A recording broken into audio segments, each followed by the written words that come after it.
இன்றைக்கி நம்ம பார்க்க போகிற தலைப்பு வந்துட்டு மத்தேயு 6:16 கொடுக்கப்பட்டிருக்கு. நீங்கள் உபவாசிக்கும் போது மாயக்காரரை போல இராதேயுங்கள். ஸோ இன்றைக்கி உபவாசத்தை பற்றி தான் பார்க்க போகிறோம். அதாவது ஃபாஸ்டிங். ஸோ என்ன அம்மையார் இங்கே வந்துட்டு சொல்லியிருக்காங்கன்னு சொல்லி பார்ப்போம். நம்ம இங்கே என்ன கொடுத்துருக்குறாங்கன்னா, எப்படி உபவாசிக்கணும், அப்புறம் நம்ம உபவாசத்தோட நோக்கம் என்னவாக இருக்கணும், எதுக்காக நம்ம உபவாசிக்கணும், அதை பற்றி தான் இங்கே கொடுத்துருக்குறாங்க. சரிங்களா? ஸோ ஃபாஸ்டிங்கிறது வெறும் என்னது உணவை மட்டும் வேண்டாம் அப்படின்னு சொல்லாமல் என்னது ரெட்டு உடுத்தி கொள்வதிலும், அதாவது சாக்லோத்தை வந்துட்டு போட்டுப்பாங்க. கிரைஸ்ட் இருந்த டைம்லலாம் அங்கேருந்த மக்கள் வந்துட்டு இப்படி தான் ஃபாலோ பண்ணாங்க. ஸோ ஃபாஸ்டிங் இருக்கிறப்ப ஒரு லாங் ஃபேஸ் வச்சுப்பாங்க. அவங்க ஃபாஸ்டிங் இருக்காங்கன்னு மற்றவங்களுக்குலாம் தெரிகிற மாதிரி வச்சுப்பாங்க. அப்புறம் வந்துட்டு என்னது ஆஷஸு சாம்பிளை வந்துட்டு அவங்க மேலே தூவிப்பாங்க. அது மாதிரி ரெட்டு உடுத்திப்பாங்க. சாக்லோத்தை வந்துட்டு அவங்க வேர் பண்ணுவாங்க. இந்த மாதிரி நிறைய சடங்காச்சாரத்தோடு இருந்தாங்க. அதான் அம்மையார் வந்துட்டு சொல்கிறாங்க, எப்படிப்பட்ட உபவாசம் ஆக்சுவலாக காட் வந்துட்டு எக்ஸ்பெக்ட் பண்ணுறாங்க நம்மக்கிட்டேருந்து அப்படின்றத இங்கே சொல்ல வராங்க. என்ன சொல்கிறாங்கன்னா, பாவத்திற்காக மனஸ்தாபப்படணுமா உபவாசம்னு சொல்கிறப்ப. அதுதான் வந்துட்டு நம்மளோட மெயின் நோக்கமாக இருக்கும். பாவத்திற்காக மனஸ்தாபப்பட்டு உண்மையான துக்கத்தோடு உபவாசிக்கிறவன் அப்படின்னு சொல்கிறாங்க. இந்த மாதிரி வெளியரங்கமாக வந்துட்டு எதையும் என்னது காட்ட மாட்டாங்க அப்படின்னு சொல்கிறாங்க. இந்த மாதிரி லாங் ஃபேஸோட இந்த மாதிரி ட்ரெடிஷனாக இருக்கிற மாதிரி இருக்க மாட்டாங்க. ஏன்னா அவங்க வந்துட்டு அவங்களோட பாவத்திற்காக மனஸ்தாபப்பட்டு அதுக்காக ரியல் சாரோ, ஓகேவா, உண்மையான துக்கத்தோடு, ஏன்னா பாவம் பண்ணிட்டோம் அப்படின்னு நினைக்கிறப்பே ரொம்ப மனசு கஷ்டமாக இருக்கும். ஐயோ, ஆண்டவருக்கு விரோதமாக பாவம் பண்ணிட்டோமே, அது நமக்கு எவ்வளோ அன்பானவங்களாக இருக்கிறாங்க, அப்படிப்பட்ட ஒரு அன்பை புறக்கணிச்சிட்டு நம்ம பாவம் பண்ணிட்டோம் அப்படின்னு நினைக்கிறப்பவே இருதயம் வந்துட்டு நொறுங்குண்டவர்களாக இருப்போம். சரிங்களா? அப்படி இருக்கிறப்ப நம்ம பாவத்திற்காக மனஸ்தாபப்படுறப்ப நம்ம எப்படி வந்துட்டு வெளியரங்கமாக நம்ம காட்டிகிட்ருப்போம். இது வந்துட்டு நமக்குள்ளேயே வச்சு நமக்கும் ஆண்டவருக்குள்ளே ஒரு இதுவாக இருக்கும். அதான் அடுத்தது சொல்கிறாங்க அம்மையார், உபவாசத்தின் உண்மையான நோக்கம் என்னவாக இருக்கணும் அப்படின்னா, ஆத்மாவின் பாவத்திற்காக. சரிங்களா? இப்போ ஆத்மா வந்து பாவம் பண்ணிடுச்சு, அதுக்காக உடலை வந்துட்டு துன்பப்படுத்துறது தப்பு அப்படின்னு சொல்கிறாங்க அம்மையார். பாவம் பண்ணதுக்காக நீங்கள் வந்துட்டு என்னது பாடியை வந்துட்டு அன்ஹெல்த்தியாக ஆக்கக்கூடாது. மாறாக என்ன பண்ணணுமா, பாவத்தின் கொடூரமான குணத்தை உணர்ந்து, சரிங்களா, பாவத்தோட கேரக்டரை வந்துட்டு அது கொடூரமான தன்மை, அதோட பின்விளைவுகள் நிறைய இருக்கும். பின்விளைவுகளை அதுக்காக மட்டும் இல்லாமல் தேவனுக்கு அகேன்ஸ்டாக நான் நடந்துட்டேன், சாத்தான் பக்கம் போய் நான் நின்றுட்டேன், அதுதான் பாவம்ன்றது நான் வந்துட்டு உணர்ந்து, அந்த கொடூரத்தன்மையை நான் உணர்ந்து இருதயத்தை தேவனுக்கு முன்பாக தாழ்த்தி, ஸோ எப்போ நான் பாவம் பட்டேன்னு உணர்றேனோ அப்போவுமே என்ன பண்ணுவேன், என்னோடய இருதயத்தை வந்துட்டு ஹம்பிள் பண்ண ஆரம்பிச்சிருவேன். நான் ரொம்ப ஹம்பிள் பண்ணி அவருடைய மன்னிக்கும் கிருபையை பெற்றுக்கொள்ள அப்படின்னு சொல்கிறாங்க. அப்போது நான் அந்த பாவத்துக்காக நான் மன்னிக்கிறதுக்காக ஆண்டவர்கிட்ட அவரோட கிருபையை வந்துட்டு பெற்றுக்கொள்ள நான் வந்துட்டு கேட்குறேன் அவர்கிட்ட. சரிங்களா? அப்படிப்பட்ட மன்னிப்பை பெற்றுக்கொள்ளதான, அந்த கிருபையை பெற்றுக்கொள்ளதான உதவும் உபவாசமே. சரிங்களா? அப்படிப்பட்ட உபவாசத்தை நம்ம அனுசரிக்கணும். அப்படிப்பட்ட உபவாசம் தான் நம்மளுக்கு உண்மையான உபவாசத்தின் நோக்கம் அப்படின்னு சொல்கிறாங்க. ஸோ எதுக்காக நம்ம உபவாசிக்க போகிறோம், நான் பாவம் பண்ணிட்டேன், அதுக்காக நான் மனஸ்தாபப்படுறேன், என்னோடய இருதயத்தில் வந்துட்டு தாழ்த்துறேன், நான் தாழ்த்தி ஆண்டவர்கிட்டேருந்து மன்னிக்கிற குணத்தை, அவர் வந்துட்டு ரொம்ப மன்னிக்கிறவர் தான், ஆனால் நான் வந்துட்டு பாவம் பண்ணிட்டேன்னு அதை ஒத்துக்கிட்டு இருதயத்தின் ஆழத்துலேருந்து நான் ஒத்துக்கிட்டு அவரோட கிருபையை பெற்றுக்கொள்ள நான் வந்துட்டு அதுதான் வந்துட்டு உபவாசத்தின் நோக்கம் அப்படின்னு சொல்கிறாங்க.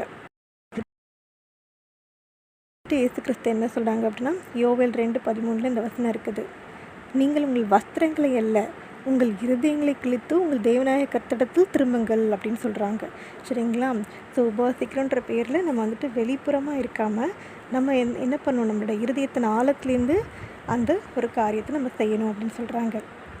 ஸோ நம்ம தவம் செய்கிறதுனாலையோ இல்லை வந்துட்டு நம்மளோட சொந்த கிரியையினாலோ நம்ம என்ன நினச்சிட்ருப்போம், ஸ்கிரைப்ஸு ஃபாரிசீஸ்லாம் என்ன நினச்சாங்க, அவங்க வந்துட்டு பரலோகத்துக்கு சென்றுடுவாங்க, அவங்க பரிசுத்தவானாக இருக்கிறாங்க, அவங்க ட்ரெடிஷன்லாம் ஃபாலோ பண்ணுறாங்க அப்படின்னு சொல்லிட்டு ரொம்ப பெருமையாக அவங்க பேசிகிட்டு இருந்தாங்க. ஆனால் அதனால் ஒரு பயனும் இல்லை அப்படின்னு சொல்லிட்டு அம்மையார் சொல்கிறாங்க. அப்போது கிறிஸ்துக்கிட்ட ஒரு முறை கேட்கப்பட்டுச்சான், தேவனுக்கேற்ற கிரியைகளை நடப்பிக்கப்படி நாங்கள் என்ன செய்ய வேண்டும் அப்படின்னு கேட்டாங்களாம். அதாவது ஒர்க் ஆஃப் காட், என்ன ஒர்க் நாங்கள் பண்ணணும் அப்படின்ற மாதிரி கேட்டப்போ கிறிஸ்து வந்துட்டு என்ன பதில் சொன்னாங்களான்னா, யோவான் 6:28-29 இருக்குது. அவர் அனுப்பினவரை நீங்கள் விசுவாசிப்பதே தேவனுக்கு ஏற்ற கிரியையாக இருக்கிறது அப்படின்னு சொன்னாராம். அவர் அனுப்பினவர் அப்படின்னா என்ன சொன்னாங்க அப்படின்னா, ஆண்டவர் அனுப்பினவங்கள யார்? ஏசு கிறிஸ்து. அப்போ ஏசு கிறிஸ்துவை நம்ம விசுவாசிப்பதே சரிங்களா, நம்ம வந்துட்டு ஒர்க் ஆஃப் காடை பண்ணுறதா அர்த்தம் அப்படின்னு சொல்லியிருக்கிறாங்க. சரி, அடுத்த ஒரு சென்டென்ஸ் சொல்லியிருக்காங்க பாருங்களேன். நம்ம பாவத்துக்காக வருந்துருவோம்ல, அப்போ பாவத்திற்காக மனம் திரும்புவது எப்படி அப்படின்னு சொல்கிறாங்கன்னா, சுயத்தை விட்டு கிறிஸ்துவிடத்திற்கு திரும்புவதே மனம் திரும்புவதாகும். அதாவது ரெப்பன்டன்ஸ்னால் இது turning from self to Christ. பாவம் எப்போ பண்ணியிருப்போம்? நம்மளோட சுயத்தை சார்ந்திருக்கிறப்ப தான் நம்ம பாவத்தை பண்ணியிருப்போம் சரிங்களா. சுயத்தினால மட்டும்தான் பாவம் பண்ணியிருப்போம். அப்போ இந்த சுயத்தை விட்டுட்டு நம்ம கிறிஸ்துவிடத்துக்கு திரும்பணும். அதுதான் வந்துட்டு ரெப்பன்டன்ஸ்க்குரியது அப்படின்னு சொல்லியிருக்கிறாங்க. சரி, அதான் சொல்லியிருக்காங்க, விசுவாசத்தின் மூலமாக கிறிஸ்து தம் வாழ்க்கையை நம்மிலே வாழும்படி, அவரோட வாழ்க்கையை நான் எப்போ வந்துட்டு மனம் திரும்பணும்னு நினைக்கிறேனோ அப்போ வந்துட்டு நான் மன்னிப்பு கேட்கணும்னு நினைக்கிறேனோ ஆண்டவர்கிட்ட எல்லாத்தையும் அறிக்கையிடணும். அப்போ என்னோட செல்ஃபை நான் என்ன பண்ணிடுவேன்? புறக்கணிப்பேன். அப்போது என் இருதயத்தில் வந்துட்டு எனது ஏசு கிறிஸ்துவை நான் ஏற்றுக்கொள்வேன். அப்போ ஏசு கிறிஸ்து அவரோட வாழ்க்கையை என்னோட இருதயத்தில் என்கிட்ட அவங்க வாழ்வாங்க. அப்போது என்ன பார்க்குறவங்க என்ன பண்ணுவாங்க? ஏசு கிறிஸ்துவை பார்ப்பாங்க அப்படின்னு சொல்லிட்டு இங்கே கொடுத்துருக்குறாங்க. நாம் அவரை ஏற்றுக்கொள்ளும்போது நற்கிரியைகள் நம்மளே வெளிப்படும். ஸோ நல்ல குட் ஒர்க்ஸை வந்துட்டு நம்ம வெளியில் வந்துட்டு காட்டுவோம் அப்படின்னு சொல்கிறாங்க. சரி, அடுத்து ஏசு கிறிஸ்து உபவாசத்தை பற்றி என்ன சொல்லியிருக்காங்க? மத்தேயு 6:17-18 என்ன சொல்லியிருக்காங்கன்னா, நீயோ உபவாசிக்கும் போது அந்த உபவாசம் மனுஷர்களுக்கு காணப்படாமல் அந்தரங்கத்தில் இருக்கிற உன் பிதாவுக்கே காணப்படும்படியாக உன் தலைக்கு எண்ணெய் பூசி உன் முகத்தை கழுவு அப்படின்னு சொன்னாங்க. ஸோ இது வந்துட்டு என்ன சொல்கிறாங்க? வெளிப்புறமாக நீ எதுவும் வந்துட்டு பண்ண வேண்டாம், ஓகேவா? உனக்கும் ஆண்டவருக்குள்ள காரியம் உங்கள் 2 பேருக்கு மட்டும் தெரிஞ்சால் போதும் அப்படின்னு சொல்கிறாங்க. நம்ம எந்த காரியத்தை செய்தாலும் ஆண்டவர் என்ன சொல்லியிருக்காங்க? அவரோட சித்தம் இருக்கா, அவருக்கு வந்துட்டு இதனால் மகிமையா அப்படின்னு சொல்லிட்டு தான் நம்ம பார்த்து செய்யணும் சரிங்களா. அப்போது இந்த உபவாசிக்கிறதுக்கு கூட தேவனோட மகிமைக்காக தான் நம்ம செய்யணும் அப்படின்னு சொல்கிறாங்க. அப்போ எதை நம்ம தேவனோட மகிமைக்காக செய்யணும் அப்படின்னாலும் அது வந்துட்டு மன மகிழ்வோடு செய்யணும் அப்படின்னு சொல்கிறாங்க அம்மையார். நல்ல சியர்ஃபுல்னஸோடு செய்யணுமா. இது துக்கத்தோடும் முக வாடுதலோடும் இந்த காரியம் இருக்கக்கூடாது அப்படின்னு சொல்கிறாங்க.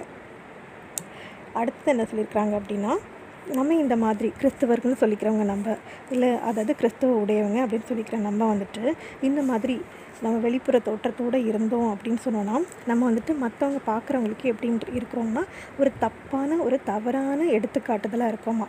நம்ம வந்துட்டு ஒரு பேட் எக்ஸாம்பிளாக மற்றவங்களுக்கு இருக்கிறோம் அப்படின்னு சொல்கிறாங்க. நம்மக்கிட்ட அவங்க கிறிஸ்துவோட குணத்தை அவங்க பார்க்க முடியாது அப்படின்னு சொல்கிறாங்க. அதே இன்னொன்று என்னென்னா, இதை பார்க்குற வந்துட்டு இந்த சாத்தானோட பின்னடியார்களுக்கும் ஓகேவா, அதெல்லாம் இந்த ஒரு ஆர்கியூமெண்ட்டாக ஆகிடுமா, அதாவது விவாதத்திற்குரிய பொருளாகிறார்கள் அப்படின்னு சொல்கிறாங்க சரிங்களா. இதை பார்த்துட்டு வந்துட்டு ஒரு ஆர்கியூமெண்ட் பண்ணக்கூடிய ஒரு சிச்சுவேஷனை நம்மளே அமைச்சு கொடுத்துட்றோம் அப்படின்னு சொல்கிறாங்க. அப்புறம் நம்ம வந்துட்டு என்ன சொல்கிறோம்? நாங்கள் பரிசேயர்கள் எல்லாம் என்ன சொன்னாங்க? தேவன் வந்துட்டு அவங்களோட பிதா அப்படின்னு சொல்லிக்கிட்டாங்க. ஆனால் அப்படி சொல்லிக்கிட்டாலும் இந்த மாதிரி காரியங்கள்லாம் அவங்க செய்கிறனால அவங்கள வந்துட்டு முகவாட்டதலோடு இருக்கிறப்போ ரொம்ப துக்கத்தினால இருக்கிறப்போ அது எப்படி காட்டிக்கிறாங்கன்னா தேவனோட பிள்ளைகள்னு காட்டிக்காமல் சொல்லிக்கிட்டாங்க. ஆனால் அப்படி இல்லாமல் அனாதைகள் போன்று அவங்க மற்றவங்களுக்கு காண்பிக்கிறார்கள் அப்படின்னு சொல்லிட்டு அம்மையார் சொல்கிறாங்க. சரி, அடுத்த என்ன காரியம் சொல்கிறாங்கன்னா, நம்ம எப்படிப்பட்டவங்களாக இருக்கணும் அப்படின்னா சுயமறுப்போடு இருக்கணும். அதாவது செல்ஃப் வந்துட்டு டினை பண்ணணும் அப்படின்னு சொல்கிறாங்க. டினை பண்ணிவிட்டு நம்மளோட இருதயத்தை வந்துட்டு அந்தரங்கத்தில் பார்க்குற யார் நம்ம பிதா பார்க்குறாங்கள அவங்கக்கிட்ட ஒப்படைச்சி மீட்பரிடம் மட்டும்தான் நம்ம வந்துட்டு நம்மளோட எல்லா கஷ்டங்களையும் வெளிப்படுத்தணும். கிறிஸ்துவக்கிட்ட மட்டும்தான் நம்ம எல்லா கஷ்டங்களையும் வெளிப்படுத்தணும் அப்படின்னு சொல்கிறாங்க. நம்மளோட பாவன்றதே ஒரு சுமை தானே, அதுக்காக நம்ம துக்கப்படுறோம், துயரப்படுறோம், கஷ்டப்படுறோம்ல. அப்போ அதை தூக்கி நம்ம என்ன பண்ணணுமா? சிலுவை நடியில் வச்சிடணுமா. நம்ம சிலுவையை நம்ம உணர்றப்ப ஏசு கிறிஸ்து ஏன் எனக்காக மறிச்சாங்க, நான் பாவத்தில் இருக்கிறப்பே எனக்காக அவங்க மறிச்சாங்க, அதை உணர்றப்ப அந்த அன்பை நான் உணர்றப்ப அந்த சிலுவை நடியில் எல்லாத்தையும் என்னோடய பாரத்தெல்லாம் இறக்கி வச்சிடணுமா. இறக்கி வச்சுட்டு என்ன சொல்கிறாங்கன்னா, உன்னை முதலாவதாக நேசித்தா அவரது அன்பிலே மகிழ்ந்து. என்னை முதலாவதாக யார் நேசித்தாங்க? ஆண்டவர் தான் நேசித்தாங்க. அதனால தான் அவங்களோட ஒரே பிறந்த குமாரனை வந்துட்டு எனக்காக மறிக்க கொடுத்தாங்க. அப்போது அவங்களோட அன்பிலே நான் மகிழ்ந்து தொடர்ந்து ஆண்டவரோட சித்தம் என்னவோ, ஆண்டவரோட வழி என்னவோ, ஆண்டவர் எதில் மகிமைப்படுவாரோ அந்த வழியில் நான் செல்லணும் அப்படின்னு சொல்லிட்டு அம்மையார் சொல்கிறாங்க. அதுதான் ஆத்மாவிற்கும் தேவனுக்கும் இடையே ரகசியமாக நடைபெற்று கொண்டிருக்கும் செயலினை மனிதர் ஒருபோதும் அறிய மாட்டார்கள். என்னோடய பாவத்தினால நான் வந்துட்டு துக்கப்பட்டு நான் ஆண்டவர்கிட்ட மன்னிப்பு கேட்குறேன். அவரோட கிருபையை பெற்றுக்கொள்ள நான் வந்துட்டு ஏங்குறேன். அப்போ என்னோடய ஆத்மாவுக்கும் தேவனுக்கும் இடையே நிறைய காரியங்கள் நடக்கும். சரிங்களா? அப்போ அதை வந்துட்டு என்னது மனிதர்கள் உள்ளே என்ன ரகசியமாக நடக்குதுன்னு மனிதர்கள் பார்க்க முடியாது.